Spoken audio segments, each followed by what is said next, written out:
There's no quiz on chapter 12. There will be a Oh, quiz on score. chapter 13. Okay, cool. Where did my Zoom meeting go? There we are. I think we're live streaming. Yeah, there we are. We are now looking at the end of chapter 12. So I just want to show you a few things. So again, reviewing last video, the 12.16 and 12.19 discuss tipping over. And I'll be honest with you, I think that stuff is really important to learn, but I'll probably give you something that's not about, not exactly like those two problems for the final. Just being straight with you. So if you want to learn it and understand it, I highly recommend 12.16 and 12.19. I was trying to think of a practical application of this, and that's when I wrote this question. I wrote up this nice solution, then forgot to hit save. So then I'm like, I've yet to come back and finish it up. But you could imagine, especially with Amazon and all these warehouses, that there's boxes on conveyor belts that go on different angles. And I thought one of the things you'd have to think about when you're designing a conveyor belt is, okay, if this thing's moving, you want to make sure this box doesn't tip over. So you want to make sure it doesn't tip, but you also have to make sure it doesn't slip. And so there's an application where maybe you would actually use these types of calculations for a real life scenario to avoid boxes tipping over on conveyor belts and avoid them from. So that would be something a conveyor belt designer in an Amazon warehouse would actually have to think about. All right. Cranes. I think this sums it up. I have zero expertise on cranes. However, you could imagine cranes are another you could simplify them with a statics problem. I don't know if you've ever seen a crane with its outrigger here. Usually they're on the side of the truck, but I was just lazy. But right, they literally lift the wheels off the ground, and the entire weight of the truck is used to keep the crane from tipping over. And now there's obviously going to be a lot more going on here. There's winches and things like this, but this gives you a very, very brief introduction to how a crane might work and the type of physics involved. And furthermore, you could imagine they stick in a block and tackle on this puppy as well. And so that's going to change the tension in the cable, which reduces the probability of this thing tipping over, but it increases the difficulty in setting up the crane. So there's pros and cons to all these things. And you might say, wait a minute, don't cranes usually have a telescoping? Yeah, so a lot of times cranes might look more like this down here where there's a telescoping support. And you could also use it as I don't know, there's whatever. Let's leave cranes out of this. But if you're curious about cranes, there's a problem for you. Here's another problem I wanted to just allude to.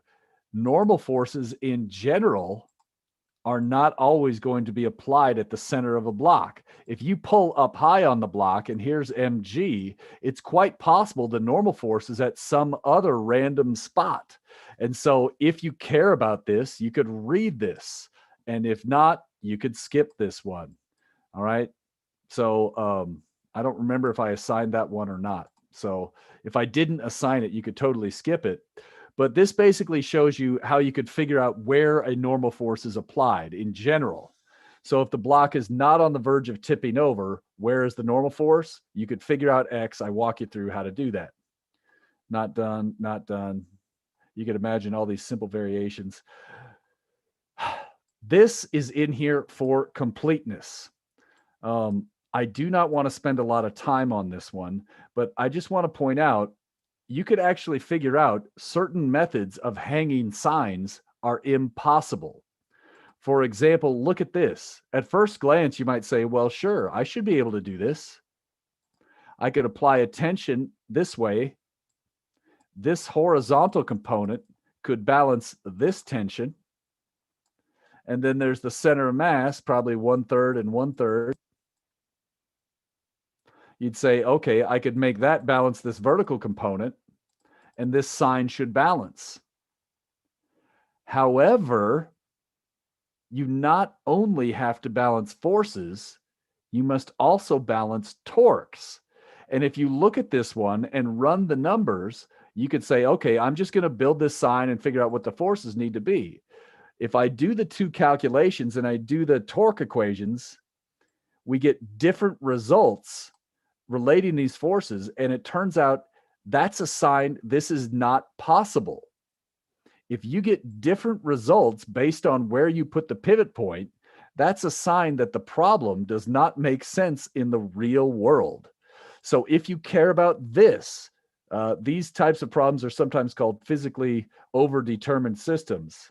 So it's impossible to balance forces and torques. That way you wouldn't hang it that way. And then here's another one of these. You might think this is perfectly plausible until you set it up. Like, why couldn't you just, like, wouldn't this look pretty to see a sign hanging like this? I'm owning a cheese shop. I want to hang a sign that looks like a piece of cheese. And the shop owner says, I want the cables to hang at the same angles as the piece of cheese. Well, turns out that's impossible. And so now you could put a massive amount of tension to be approximately close, but anyways, whatever. If you're curious, this is discussed in another class. Usually there's things called overdetermined and underdetermined systems. I explained that a little bit. That's not on the test. Here's another one. If you're going to hang a door, all right, notice something subtle here. This is a normal pivot point. This has an Rx and an Ry. This is called a roller. It can only produce a normal force because if there was friction up or down, the roller would roll up and down the wall until there is no friction there. So in this particular case, it turns out most doors are not hung this way. They actually use another pivot point down here. As a result, there's an infinite number of possibilities of ways to hang this door. So not impossible, there's an infinite number of ways to do it. So there's BX and BY if you use two pivots, and AX and AY. And I just want to, this is discussed in a statics class. So there's a reason you take a statics class, right? I just want to point this out. One of the horizontal forces has to be negative. Which one? Is it going to be AX or BX? Should be a negative number. Can it be either or? I don't know. So I don't see anything else that would. Okay, it doesn't seem obvious why. Pick a pivot point. How about this one? Do sum of torques about this pivot point. Does C, and let's say this way is the negative torque, and let's say this way is a positive torque. Does C produce a positive or a negative torque about point B? Negative. So which way does AX need to be? Positive. Yeah, and do you agree that means AX has to point the other way? Yeah. And so now what if I had done the same problem by doing torques about point A? Do you agree that BX has to be positive to oppose the torque due to the weight? So it turns out the upper hinge on a door is always pulling it towards the wall, and the lower hinge on a door is always pushing it away from the wall. And that's just the way doors are hung. And what happens is these forces could be arbitrarily large as long as they balance, because you can balance the torque and the forces that way. And now this means when you're hanging a door, you could put tremendous forces on these bolts or hinges that might cause them to rip out of the walls. So hanging a door is actually somewhat tricky, and that's why I don't do it. It's pretty hard. All right. So anyways, this one has an infinite number of possible solutions. So we've seen if you are really into this stuff, you should consider civil engineering. That is the point of the problems I've been discussing for the last few minutes in this video. All right. It's just showing you some things that will happen in later classes. Got that? Whew. Next. Stress and strain. Now, to be clear, these topics are not going to be on the final exam, even though I wish I could fit them in. I just don't have time. So that said, I'm asking that you respect me enough to just listen to me blather about it for 8 minutes now that I've told you it's not on the final. All right. So please, let's do that. This shows up at the weirdest times. And if you are a mechanical engineer, any kind of engineer, this is your first introduction to strength of materials. Different materials have different amounts of strength, right? They can withstand different amounts of strain or different amounts of stress, or for the same amount of stress, they exhibit different amounts of strain. So what do I mean by this? Basically, you can imagine matter here looking like a bunch of spheres or atoms connected by springs. Obviously, they are not really like that, but it's a model that works. If you were going to try and stretch this piece of metal, pretend those springs and balls all form one piece of metal. Do you think it would be easier to stretch it horizontally or vertically?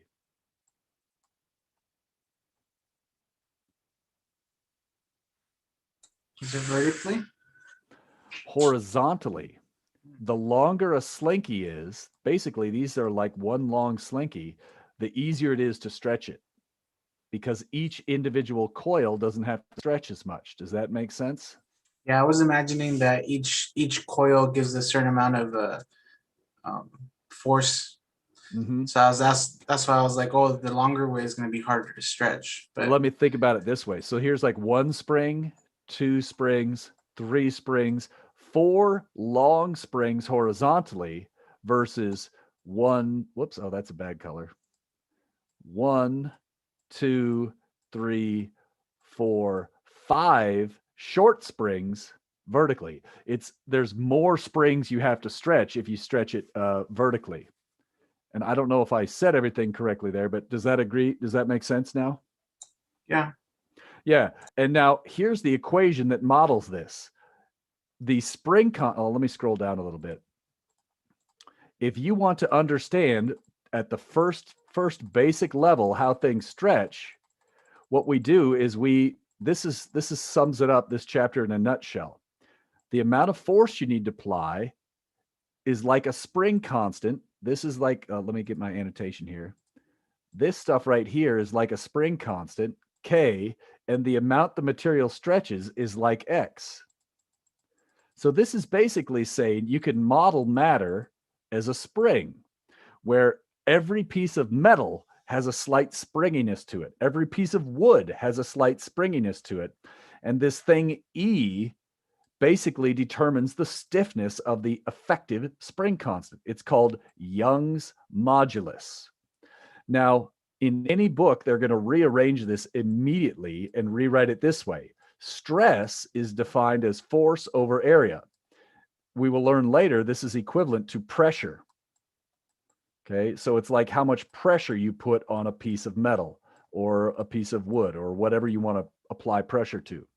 The strain is basically the percent of stretch.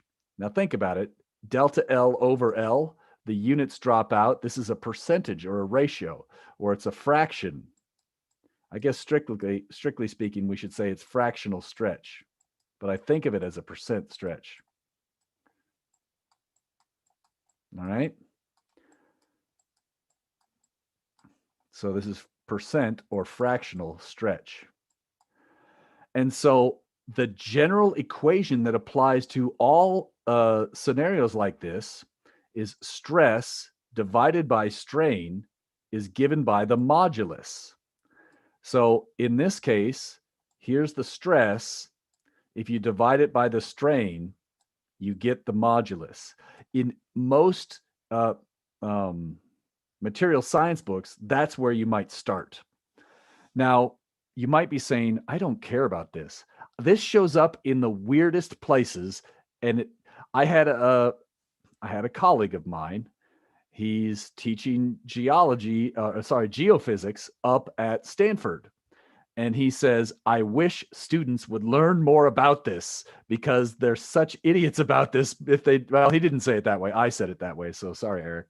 But yeah, basically, students are incompetent about this because we always end up having to rush through this section. So it showed up in a video I watched on YouTube the other day about the modulus of space and whether or not dark matter exists or something. I'm like, what? This shows up at the weirdest times. The speed of sound in a material relates to its modulus. Okay. Very weird stuff. And maybe I even have this here. Let me see if I have something here. I'm so bad. Students are incompetent. That's not true. You're just uninformed, right? There's a difference. But yeah, this stuff, I'm going to see, I have a video here. Sorry, I'm going to go to I want to find this video just to show you how ridiculous this stuff can be. Is it this one?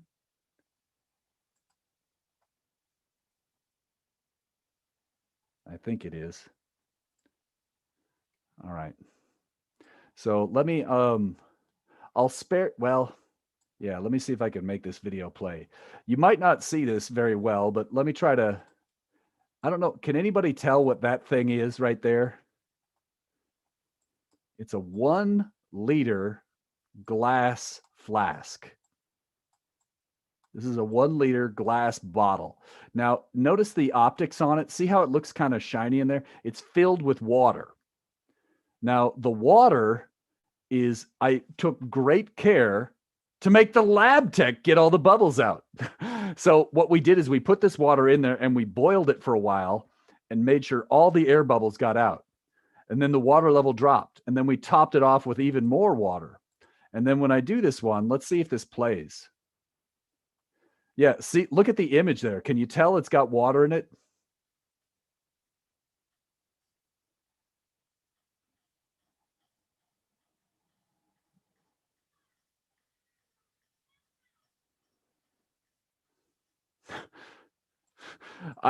Basically, what I am showing you here is that the modulus of water is so huge that if you completely fill up this piece of glass with water and make sure you get all the air bubbles out, you can hammer in a nail with a piece of glass because the water inside has such a huge modulus, it can't be crushed.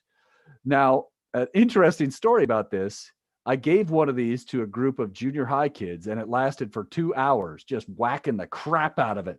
You could have now, and then I brought it to a calculus class that met right after mine. I just used it. I'm like, this works all the time. I think it was Chris Pavone. I'm like, try it, dude. Pavone just takes it and whacks it as hard as he can, drove the nail all the way through the wood into the hard material beneath, and it shattered all over his notes for class. So I don't know if that's karmic payback or not. So it's not perfect. It works great on soft wood like pine, right? But as soon as you get to something harder, the glass does eventually break. Anyways, that's probably about it. Let me see if there's anything else I want to say about this. The moral of the story is this stuff actually matters. It's really cool. If you want to learn about it, it's optional. If you want to learn about material science, this probably would be good stuff to do, but we have to pick and choose our battles. And unfortunately, I don't have time to do it. Oh, shear stress. I'll mention this too. Shear stress, maybe you're curious about this. Like, let me get a bigger book. Hold on. There we go. You could apply, so we've been talking about just compressing things, right? So the amount that this book compresses relates to its young modulus when I squeeze on it. However, you could also do it like this, where I apply a shear force and shear the book like this. This relates to biology, obviously, the amount of shear force required to break a bone and different types of fractures, right? You could have a compression, you could have, but yeah, so there's shear force. And then there's bulk modulus, which is for, imagine that's the one I just showed, the glass of water. You're trying to compress the water in all directions, X, Y, and Z. So there's different types of shear stress, whatever. There's different types of stress and the corresponding types of strain. But in all of these different things, you could take this other class to learn about it. I highly recommend you learn about this. This could be a very lucrative career for you. Here's some examples of where this shows up. There's some blah, blah, blah, blah, blah. Man, here's a simple version, right? Let's say I put a bowling ball on a cable. You could figure out how much the bowling ball is going to stretch the cable, and it depends on how fast it's swinging. So those types of things could factor into a real design challenge. And I just wanted to make sure you're aware of that. So don't assume that materials don't stretch. Or let me rephrase, assume materials will stretch. If you need to learn about how much a material stretches as it spins or whatever to make sure a motor doesn't fly apart, this would